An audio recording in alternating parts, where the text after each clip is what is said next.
नमस्कार. महाराष्ट्र योजना कॉर्नरमध्ये आपल्या सर्वांचे स्वागत आहे. आजच्या व्हिडिओच्या माध्यमातून आपण बघणार आहोत की मुख्यमंत्री माझी लाडकी बहीण योजना म्हणजेच की सुरू झालेली होती. हे आपल्या सर्वांना माहिती आहे की बहिणींना पैसे मिळत आहे, पण अतिशय क्रांतिकारी योजना, लाखो बहिणींना त्याचा फायदा मिळाला आहे असे राम कदम आमदार यांनी विधान भवनमध्ये त्यांची मते मांडली व माहितीसाठी सांगितले की बहिणींना पैसे मिळाले नाही व त्यांना ज्या बहिणींना पैसे मिळाले नाही त्यांनी कसं चेक करायचं, कुठे ॲप्लिकेशन करायचं, संपूर्ण माहिती आपण आजच्या व्हिडिओच्या माध्यमातून जाणून घेणार आहोत. तुम्ही जर माझ्या चॅनलवरती पहिल्यांदा आला असाल तर चॅनलला लाईक, सबस्क्राईब आणि शेअर करायला विसरू नका.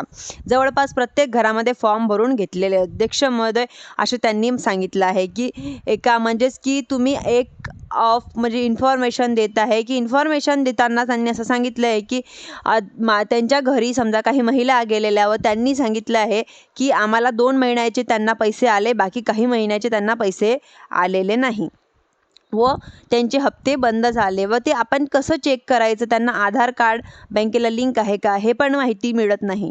हे असं सगळ्यांना बाबतीत नाही झालेलं पाहिजे, सगळ्या महिलांच्या बाबतीत नाही झालेलं पाहिजे. म्हणून त्यांनी शासनाला विनंती केली आहे की महाराष्ट्रातल्या सगळ्या महिला लाडक्या बहिणींना हे कळावं की ज्यांचं अकाउंटमध्ये पैसे येत नाही आहे ते कुणीतरी व कुठली तरी अशी वेबसाईट असावी की ज्यांच्यावर नाव टाकलं तर तिला पैसे येणार आहे की येणार नाही, न येता येत तर काय करावं हे त्यांचं कारण त्यांना कळलं पाहिजे. लाडकी बहीण आजही आशेवर आहे. त्यांना 2 हप्ते आलेले आहे, बाकी महिन्याचे पुढील हप्ते त्यांना मिळालेले नाही आहे. सरकारला निर्देश म्हणजेच की सरकारने अशा स्वरूपाची वेबसाईट सुरू करावी.